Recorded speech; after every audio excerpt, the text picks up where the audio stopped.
har doim yaratgandan so'raymiz-u, lekin nazorat qilamiz. Misol uchun, juft halolim vafodor bo'lsin deymiz-u, ketidan nazorat qilamiz. Tekshirib ko'ramiz. Telefon tiklaymiz. Qani haqiqatdan ham menga vafodormikan degan niyatda.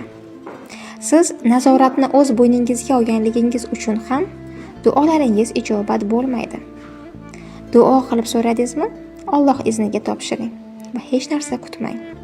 Hech narsani nazorat qilmang. Tekshirib ham ko'rmang. Alloh izni bilan duolaringiz ijobat bo'la boshlaydi. Biz ko'pincha qiladigan xatolarimiz, duo qilib so'raymiz va ketidan tekshirishni boshlaymiz. Duolarim ijobat bo'lyaptimi o'zi yoki yo'qmi degan maqsadda. Duo qachon ijobat bo'ladi? Qachonki Allohga tavakkul qilsangiz, Allohga ishonsangiz, so'raganingiz ijobat bo'lishligiga ishonsangizgina duolaringiz ijobat bo'ladi. Tekshirib, nazorat qilib tursangiz, duolaringiz ijobat bo'lmasligi mumkin.